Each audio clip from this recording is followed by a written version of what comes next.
Thank you so much for joining us this afternoon for the second installment of our monthly webinar series, Navigating Business in 2021. I'm your host for the day, Christina Johansson. And as a note, WBB is happy to have just recently become part of Serco. So you may hear us use both names interchangeably in this series as we go forward, as we get used to that change ourselves. These webinars are open to the public and are held on the third Thursday of each month at 1 p.m. Eastern. Each one is crafted and curated by a diverse group of thought leaders, and they're intended to share relevant and actionable approaches and tools that you can use to impact your organizations in today's environment and in the near future. So some quick housekeeping just up front. First things first, rest assured that GoToWebinar automatically mutes your microphones and does not allow for participant video sharing. So there are no hot mics in here today. Secondly, for any questions that you might have or thoughts you'd like to share, please use the Q&A feature that is on your screen. As a note, the questions do go to the moderator and not to the entire group at large. So if we do happen to not get to your question during our live session today, we will follow back up with you after the webinar. Additionally, each of you who registered will receive the notes from today's presentation, including any resources that we reference after the webinar. So on to today's topic, the human side of digital transformation. When we think about digital transformation, the focus tends to be on what technology is doing for us or for our organizations. And oftentimes the impact of those changes within an organization is overlooked. So today, to discuss how digital transformation impacts us as people, I am honored to introduce to you Don Steyer. Don is a retired Naval Supply Corps officer, now our Director of Business Analytics and Organizational Development. He is a thought leader, a results-oriented industry expert, a published author, and a sought-after speaker. So, Don, could you perhaps start us off today by giving us all a common framework? What exactly is digital transformation? Well, first of all, good afternoon, and thanks very much, Christina. So if you think about digital transformation, it's really what an old professor of mine called a blinking term. It's an industry term that's used for a lot of different things, but the book definition is really a continuous process by which businesses, organizations, agencies adopt digital technologies to drive disruption or change in their operations and customers and markets. So it's really this push to use modern digital things to really improve your outcomes. And the idea of digital transformation is really generational. So that's the book answer, right? So if you think about people ahead of my generation, and I'm not going to use generational terms because I always get in trouble, right? So people ahead of my generation really kind of watched the computer age start, right? They came out of the, they were, using mainframes. They watched PCs come into existence. And then adopted that over time through their careers. People in my generation were at the beginning of the PC era. I think I was in my high school. I was one of the first people to take a Microsoft DOS course on the Tandy 1000. Where you learn how to create a heart, and with letters and all that kind of stuff. So. But then that became, going through my naval career and so forth. I mean, computers were the way of our world, but they were large, monolithic, enterprise resource type programs and interaction, if you will. And a lot of it was reporting, right? So I did something, I reported it. I did something, I reported it. And then I would call the mid-career generation. I don't know if you call them the Facebook, social media era, where they came in and really started the gaming and so forth, where that became their lives, but they were still had a foot in that less digital world, but more of a foot in the digital world. And then the early career folks that are just coming in. And this whole concept of digital transformation is completely meaningless to them. They don't understand the distinction because that's who they are. That's how they grew up. They they didn't ever know a world. So when you're considering digital transformation in your organization, you really have to be careful of who you're talking to because it really matters generationally. So what can business leaders do from, I guess, a cultural perspective, given all of those multiple generations that are in the workplace right now, to encourage the adoption of that new working environment? So that's a, if you think about it, it's really about communications, right? So it becomes, you start with the end in mind. So um, and I'll tell you a quick story. So we proposed on this digital data for a federal agency not too long ago, and we put this phrase in there. It says start with the end in mind. And we lost the proposal because they said you can't start with the end in mind if you don't know what the end is. And I went, wait, what? I mean, think about that, right? So that's where you have to start when you have that communication. What is your objective? And then you can coalesce and create a vision around that, and then message and communicate to each of the generations depending on who they are. And I'm sure we'll get into more of that as we go. But Yeah, so I guess kind of to our actual subject area, right? Digital transformation. So it sounds really technically focused.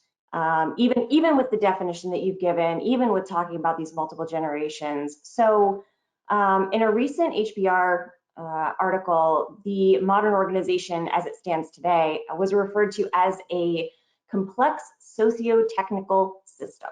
Can you talk a little bit about what that means and the role that the human side that we've already started to talk about a little bit plays in helping companies successfully implement digital transformation? sure. So if you think about traditional thinking about any transformation, whether it be digital or otherwise, I'm an MBA, so it's more people, process, technology, right? That's what we always talk about. How do you influence a transformation from a people perspective, a process perspective, and a technology perspective? When you talk about a digital transformation, especially in the modern era, it is so fast, right? Everything's happening so quickly that there's an idea that you often overlook culture. Okay. And so it's the culture that binds or glues together the people, the processes, and the technology, right? So you don't ever you try not to buy a technology that you have to make a process work for. You try to buy a technology or insert a technology that helps you with a better outcome from a process, right? So that's part of it. So it's this really complex ecosystem where people are interacting with technologies. Are they comfortable acting with technologies? Do they really even want to interact with new technologies? Versus what is your outcome? Again, it always comes to the outcome where, technology is about chasing the shiny object, right? So you just don't go after technology for technology's sake. You really want to insert that technology as part of your process. And a good digital transformation, and we'll talk about why that's really actually even a misnomer. A good digital transformation framework is really about more than just the technology. And I would argue that it's really not about the technology. Technology is just an enabler.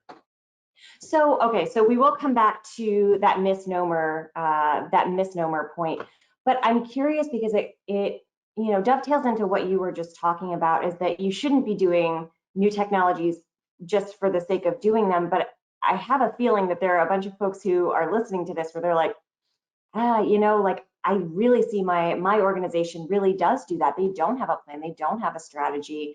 And it's because either they're looking to pay lip service to new technology, lip service to digital transformation efforts.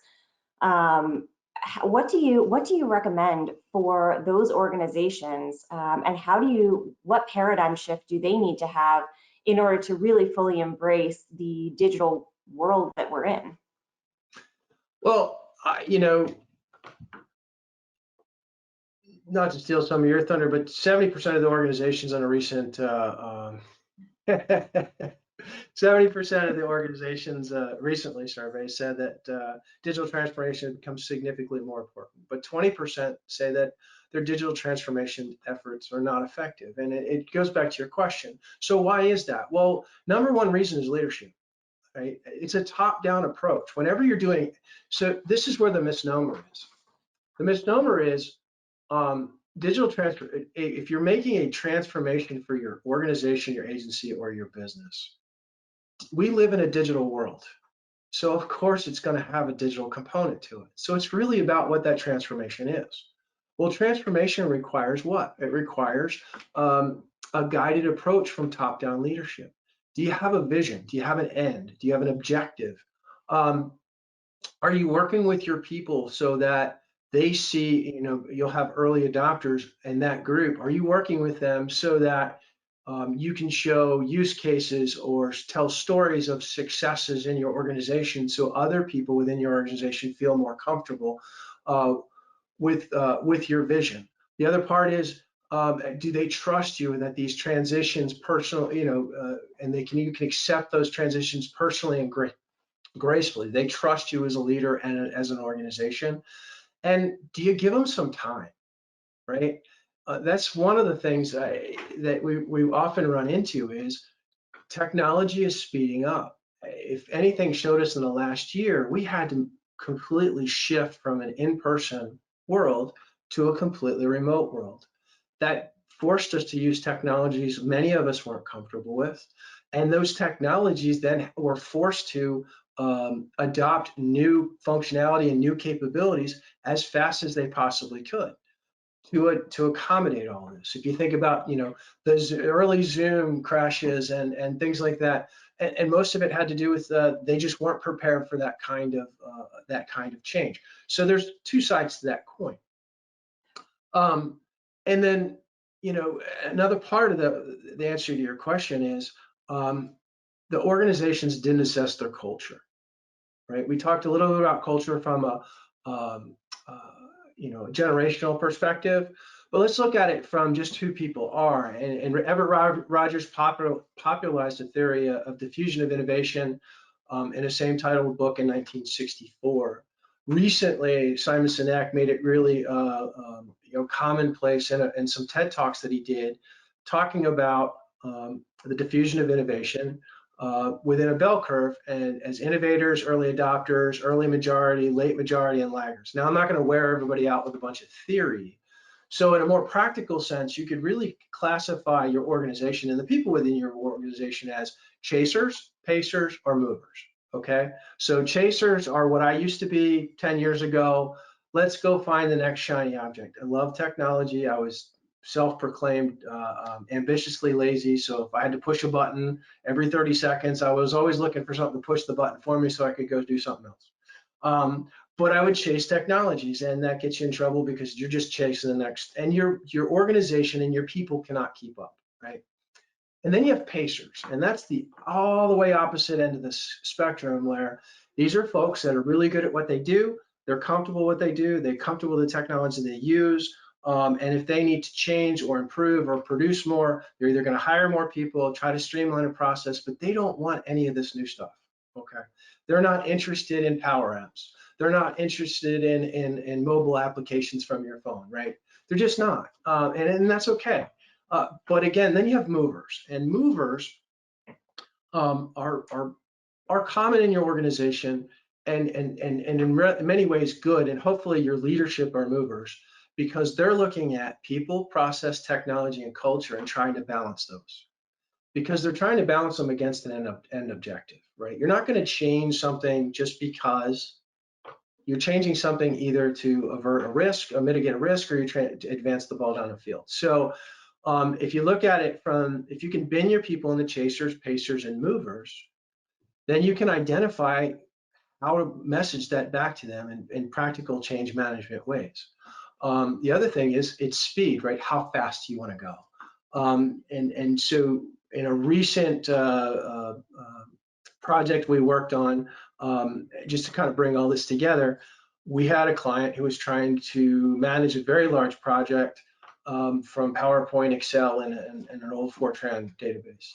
And they had tried and unsuccessfully tried to incorporate some digital transformation, process transformation, and technically into that so that they could really have better access to their information and make decisions in a real-time way instead of waiting hours, days, months, weeks, whatever, which is truly what was happening.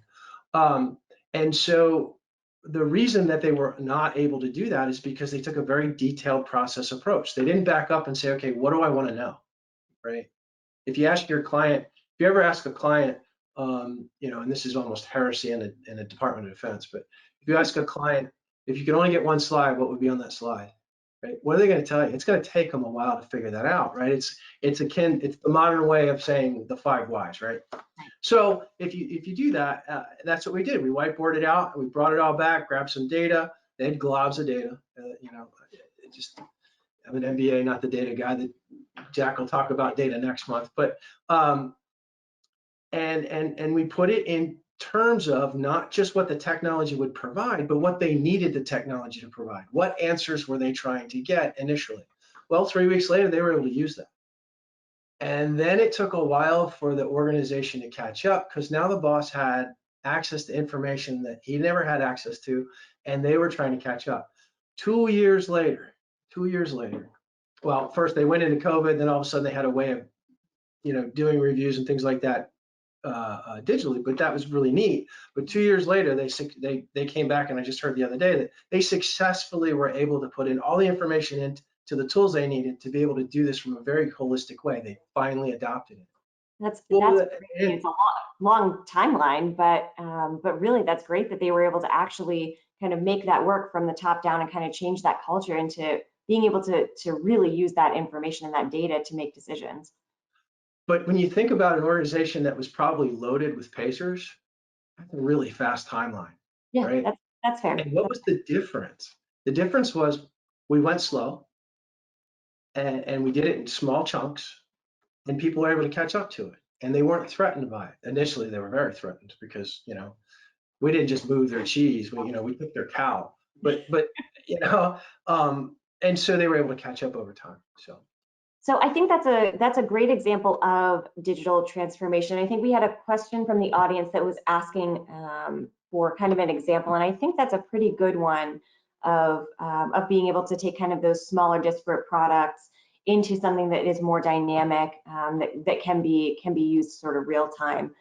I guess I have a follow-on comment then question, I guess.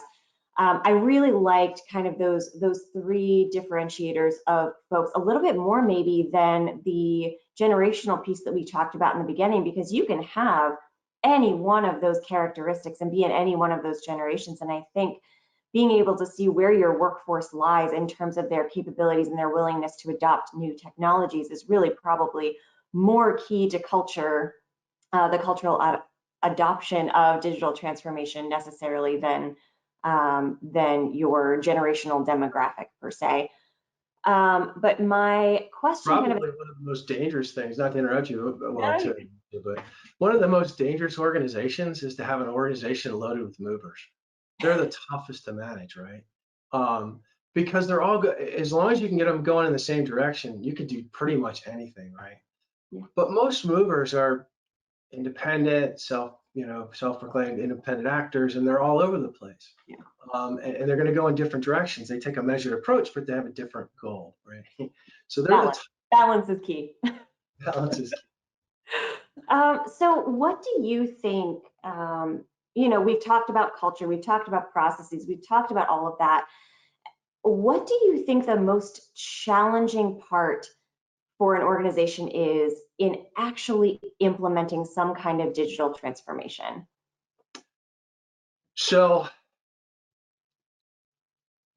one of the tougher things is there's a lot of information out in space right now, and they talk about this idea of a digital strategy. And like we talked about earlier, we live in a digital world, so why focus on the digital strategy when you should just focus on the roadmap to your objectives, right? And then technology and the digital revolution, you actually figure out what fits into your organization and you adopt that and you move. It's a much cleaner way of doing it because you're putting your objectives first. And then you put in what's your outcome, right? If you put your objectives first and then you understand what's your outcome, what's on that last slide, if you could, in a perfect world, That allows you then to figure out and back out how to build that. And then you can assess your culture to see how it fits to them. If you don't do those first couple of steps, you're immediately going to, failure is the wrong word. You may get there, but it may take a lot longer, right? And then you got to be able to solicit opinions and ideas from all levels of your workforce, whether it be, the frontline workers, mid-level managers, directors, VPs, whatever, however your organization is structured. You got to be able to collect that information, because each of those individuals at the various levels play different roles in this whole ecosystem. And without understanding or articulating, sometimes if it's top down, it's meant for the top, and the bottom never catches up, right? So it's got to be a top down vision, but a bottom up design. Right. Yeah. So I guess to poke on a point that you had in there, you were talking about doing a cultural assessment of your workforce, not just, in how you're building your plan and how you're actually going to implement that. What actually goes into a cultural assessment in terms of creating your digital transformation strategy? So it's really what's their ability to adopt new. You're asking questions about your organization of are they in that mode of being a chaser or a mover? Are they pacers? You're also looking at communication practices across the organization. Is it a transparent organization?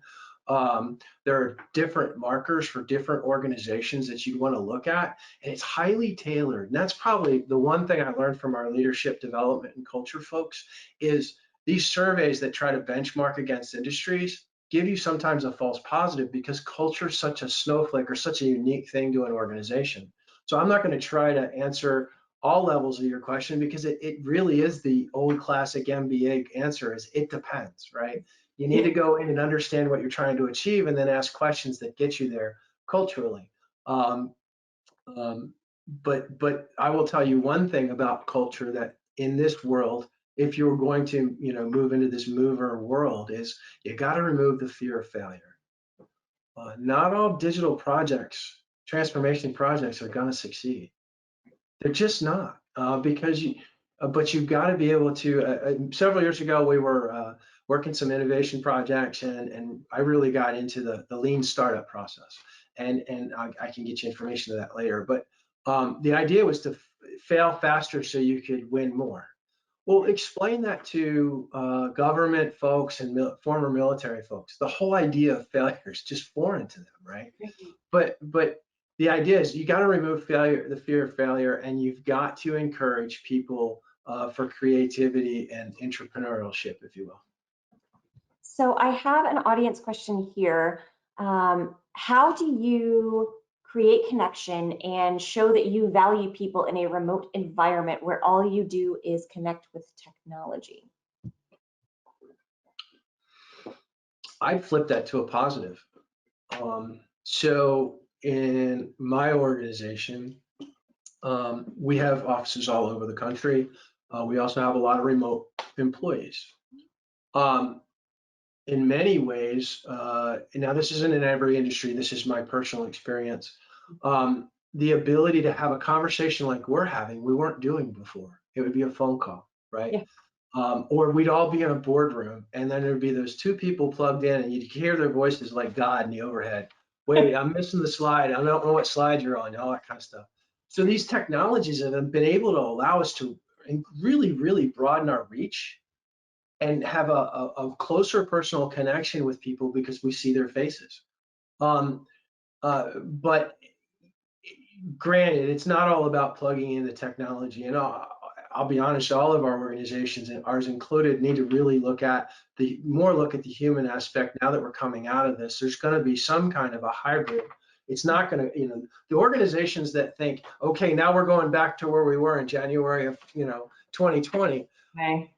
They're not going to succeed, because mover organizations are going to adopt lessons learned from this last year. They're going to incorporate it into some type of hybrid. I'm not going to say the new that phrase I hate, but and we're going to have a different environment probably 6 months from now than ever was envisioned. So those who think they can predict it, you're a futurist, and I really want to get to know you, because we just don't know. Right. So do you think that, I guess, do you think that every company should have a written digital transformation strategy or a No. plan, or is that how do you envision the actual implementation of this at different organizations? I believe every company should have a strategy or a roadmap, and digital should be part of that because it can't sit by itself. If you have a digital strategy that sits by itself, you've now discounted the human aspect or the cultural aspect. It's got to be balanced with your other objectives within your organization, whether they be financial or growth or goodwill or wherever you're trying to move your organization. Digital isn't a way to get there better, faster, cheaper. Uh, uh, it's not the end goal, right? Being digitally transformed, I don't even know what that means. But people claim to know what that means out on the the interweb, so to speak. Right. Yeah, so that actually dovetails really well into another one of our questions, is that if you talk about, as we're talking about failure, right? The question is it courageous to admit that a process doesn't lend itself to digital transformation? Are there some processes that just aren't going to be able to be digitally transformed? Yeah, I mean, if you don't tell somebody that this is just a bad move, not everything is digital. You can digitize everything. That's you got to be able to stand up, and that goes back to getting ideas and opinions from all of your folks. I mean, now you got to balance that with who are you talking to? Are you talking to somebody who's actually objectively looked at it, or are you talking about potentially a pacer who just doesn't want to move? Um, Either way, you got to know your audience. But no, if something shouldn't be digitized, something shouldn't be automated, then don't do it. But you got to remove the fear of automation. And Jack Davenport's going to talk about that next month when we talk about artificial intelligence and machine learning and how it's not overtaking the human experience or the need for human. It's actually helping the human do jobs more effectively and efficiently in many cases. But you got to remove that fear, right? Because sometimes people's perspective based on what can't be done are based on a couple of things. One, it truly can't be done because it doesn't make sense. Two, we just never did it that way, which is always the worst excuse, right? And then three, they're afraid to do it because they don't know what's going to happen, or they're afraid they're going to lose control. Yeah, so that goes very, you guys are great timing on your great timing on your questions. They're very much dovetailed in with this. So Don, how do you feel about the phrase stick to your values, be flexible in your execution? Well, yeah, I mean, it's another way of saying, values really define your objectives and your outcomes. How you execute, you've got to have a mitigating strategy. You have to have different plans in place. I always talk about, plan for the worst or expect the best, plan for the worst kind of thing. Who knew that we were all going to be masked up and living, huddled up in our closet with our computers trying to work. From one week where I was traveling, the next week I was not allowed to go to the office, Right. right? If you're not flexible in the execution, you're going to go out of business pretty doggone quick. Yeah, and I mean that is exactly kind of what we're talking about, right? Is making these digital transformations flexible, doing them when you need to be doing them, not just because of lip service. So I think that was a good kind of segue into this. So I guess a final question for you. This 30 minutes has gone by very quickly. But in your opinion, what is the single most important factor that determines success when companies are implementing digital transformation? Transparency. Transparency into why you're doing it, transparency into how you're doing it, transparency into when you're going to do it, and then really transparency into what are your off ramps. Back to your point, your original your last question, which is what are my off ramps? Do I have alternative strategies if it doesn't work? It's okay to not to fear failure, right? And create that culture of being able to fail. You don't want to fail all the time. You want to have, if I fail, what do I do next, right?